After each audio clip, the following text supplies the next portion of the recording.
I should have chose like a 25-pounder. Yeah.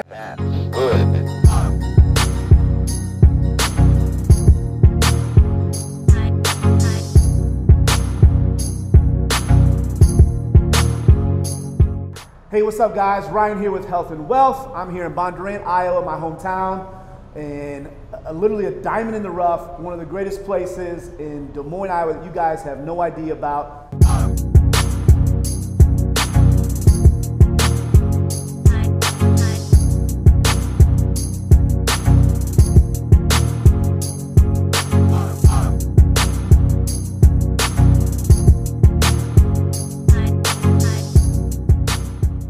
My coach, Matt, and I'm excited to share what he has to bring with you guys. So what's up, Matt? How are you? Thanks for being here today, man.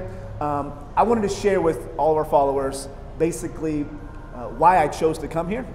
And a big part of it was I came to the class, ultra impressed with you, your staff, and just how knowledgeable you guys were. I love the kettlebell. I love everything it has to offer. So I would like for you to share what you love about the kettlebell and what you guys offer. Yeah. Well, thanks for having me in here. I would say with my history with kettlebells, I'm about 10 years in. And I started back, a strength and conditioning coach in college introduced me to them with a circuit that beat me up pretty bad. Yeah. And I was about 40 pounds heavier than I am now. And I realized that, you know, there's a lot of things about this small ball with a handle on it. But it was before it was mainstream. Sure. So there wasn't a lot of literature out there, and I liked that. You know, I liked the unknown. So went through kind of my own self-teaching on YouTube and kind of the stumble through as a lot of people do. Then we had an opportunity to open Brickhouse Fitness. Some friends of ours approached us, said they'd like to invest in a gym in the community. So my wife and I and some friends came out. We advanced our education with a certification, RKC. I immediately wanted to go back and apologize to everyone I trained before because, you know, I realized what I didn't know. And you kind of hang your head for a day and then you perk back up. And so now our mission is, you know, unfortunately, kettlebells have been watered down a little bit. The mainstream market has got a hold of them, good or bad, right or wrong. Our goal is to bring the origin of the kettlebell back. Sure. Technique is king, and at some point you're going to hit that ceiling if you're doing things wrong and just gritting your teeth and trying to muscle your way through. And kettlebells will always find you. Yeah. They're always going to tear you apart. And if you're not coachable and not willing to sit down and be humbled by it, it's going to chew you up and spit you out, and you'll be on to the next thing. And people that we've trained for coming up on 8 years, they are willing to be coachable and humbled by this small piece of equipment, and it teaches you a lot about life in the process. Yeah, absolutely, man. That was cool. So I've been here for a couple years and never even gave this a shot because, you know, RKC trained. We went through a lot of really great people from around the country that taught us stuff. I'm like, how could a place in Bondurant, Iowa, like have this much value? And we were obviously just shockingly surprised at how knowledgeable these guys were. And we tried to do this on our own. That was a big part, and that's a big part of why I wanted to talk to you guys, tell everybody about you guys, was that we just did our sauna talk about getting a coach in some facet in their life, whether it's relationships or business or fitness. And I've been a trainer for 15 years, owned gyms, and still was like, I need a coach. Yep. Like I tried to come back and do it on my own for probably about 2.5, 3 years. Yep. And I got to places and I couldn't keep up with it. Yep. You know? So I'm happy I found you guys, and really happy that you guys are so kettlebell focused and very qualified. So tell me, like, what is it about the kettlebell that you love? I mean, why that tool of choice?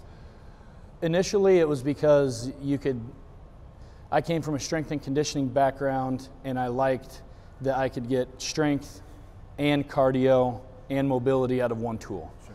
So it was very, very like programming oriented in the beginning. And as we started to transition, there was such a transfer of skills that you could take from the kettlebell into running, whether it be tendon and ligament, strength, cardiovascular, get-ups and windmills for posture on deadlift and squat. And also because like I mentioned before, kettlebells, there's kettlebells here and kettlebells here. And someone who has been introduced to kettlebell as just another dumbbell or just another barbell, they have a completely different experience of, if a kettlebell were the only thing you had to do, what are movements you can only do with the kettlebell? And that's where RKC came into play for us is, I want you to take this piece of equipment and do something that you can't do with anything else. The Turkish Get Up, you could probably do that with a dumbbell or with a barbell. I've seen feats of strength where people will do advertisements and kind of fun stuff, but to truly grasp what you're trying to accomplish, the kettlebell it's a coach in itself. Sure. You know, it's if you're by yourself, it's unforgiving, you know. Yeah, absolutely. And a lot of this stuff, I think what I love, and we were just having this conversation earlier, was how a lot of these movements, you hear about functional movements all the time. You hear about, somebody who has come off the couch or whatever, never exercised, has injuries, it's good for them to maybe go and walk on a machine, a treadmill, whatever, but all they're learning is walking, right? Like in here, you're teaching them obviously with the kettlebell, and the art of the kettlebell, which is great, but also on top of that, you're teaching them how to pick stuff up, how to push things, how to swing things, pull things, and that's translates into life, right? And so when your body's put in a stressful situation where you're forced to pick something up or push something or whatever, you're ready for it. Yeah, right? And mental and physical. First, kettlebells teach you how to shut up. You don't know half as much as you think you do if it's a first time grabbing a kettlebell. Sure. So from the start, I like them because, a lot of people don't know what it is. They're like, okay, well, teach me. From a functional movement perspective, hinging.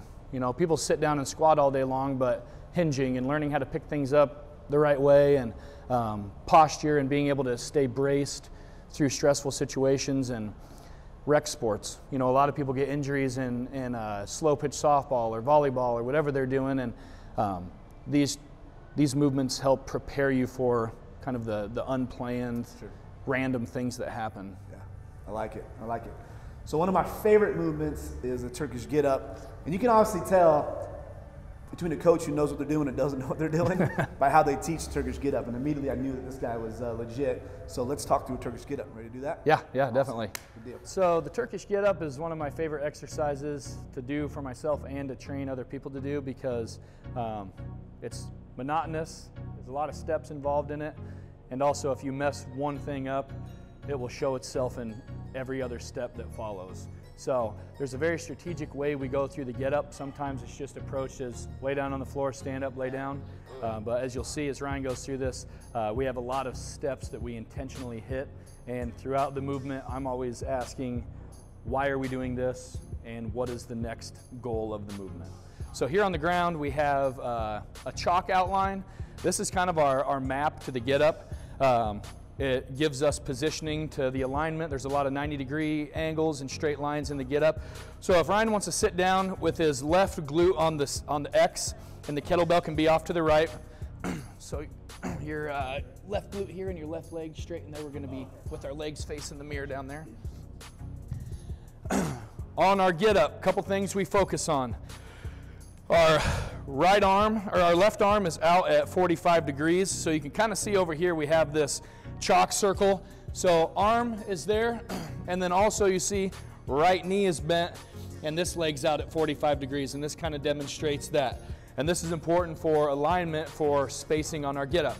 So to safely pick up the kettlebell first, Ryan will kind of slide over into a cradled position, grab that kettlebell and bring it over, press it straight up. Now I'm going to talk through this, and his job is to pause at each one of these positions for 3 seconds as we go through to make sure his shoulder has time to stabilize. So our first position, a deep inhale, press off the right heel and roll up to the left elbow. And holding this for about a 3-second pause. One thing you'll notice, he's always looking up. When he's ready, he can go up to his left hand. Something you'll notice, that left hand is still right by that circle. Now this is an important one. There's some discrepancies here from other coaches, but we choose to float to where he picks up. We're getting that shoulder stability, and then slowly he'll pull through and plant his knee into a kneeling windmill. Now, something that we'll see on this, we have our chalk line right under here. his leg, whether it be on the line or off, is directly in line. We have hand, knee, foot. Now he's going to sit back onto that left heel, and then he'll get tall with the hip. Right here we have the glute engaged. This point he's looking forward into the mirror so our spine is still aligned. He'll windshield wiper that back leg. Now we're in a proper lunge position and stand. By this time that right shoulder should be feeling it, and that's good. Okay, we'll step back with the left leg, and it's a mirror image going back down. We windshield wiper that left leg, then he sits back onto the heel. Now this is the important part. He just looked up and he can't see his left hand, so he puts it on his thigh, and now he reaches straight out for that kneeling windmill. That way we have our alignment regained. He'll float that leg back through and hold and sit right on the money. That line is right back on our chalk line where the leg is. He'll go back down to his left elbow and back down to the shoulder, controlling the kettlebell back down. Yeah, buddy. So as we go through that, every movement was intentional.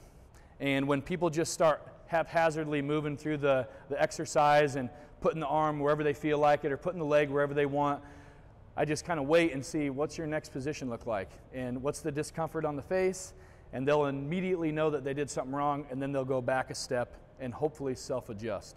And that tells me that there's more than just physical movement going on, that they're learning the pattern of the movements in their head. Thanks a lot, Matt. As always, man, high intensity, awesome coaching, great workout. Really appreciate it. Appreciate you being here with us today as well. And world, everybody who's out there, you guys got to go check out, what's the website?